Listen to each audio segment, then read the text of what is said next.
YouTube रे चलुथिबा नटिया comedy ओडिशार पुरपल्ली रे एक लोकप्रिय चैनल होई परिछि। नटिया इंग्राजी शब्द नटीर आधार रे पर्यवेसित। नटिया छोट पिलाटीए जी कि तार नटखट मस्तिष्क नीतिदिन बहुत उपादेय वार्ता समाजर प्रत्येक स्तर मनीष को दे चली।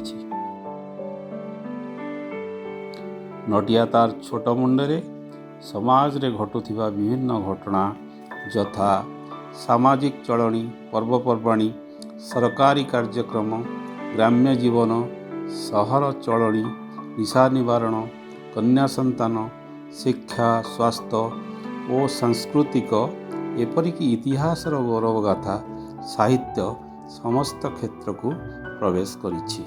नटिया हाथ बांधी बसी जाइनी।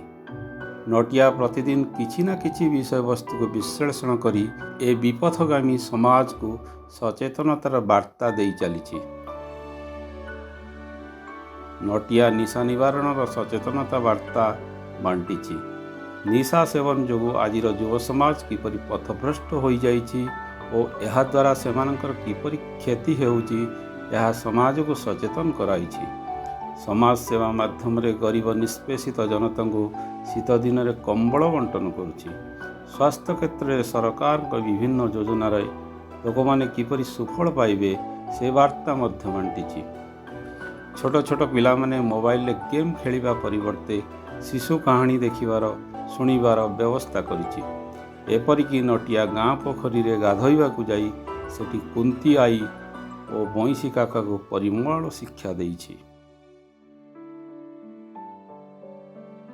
आजिकाली छोट छोट पिला माने स्कूल ले मॉडर्न डांस करिया परिवर्ते पौराणिक कहानी तथा लोककथा रूपे रामायण इत्यादि नाटक वार्षिक उत्सव रे मंचस्थ करिपारिबे एवं यह शिक्षणीय होई परिबो, जद्वारा कि छोट बयसरू पिला मानकर आम संस्कृति परंपरा उपरे ज्ञान लाभ होई परिबो ताहा मध्य नटिया मुंडरू बाद जाई नाही। एपरिकी से निजर भौणी खुशीर जन्मदिन रे कन्यारत्नर भूमिका और अधिकार संबंध में वार्ता देइछि। नटिया बिना टिकेट रे बस यात्रा कले यह जे दंडनीय से सचेतनता समाज रे सृष्टि करिछि।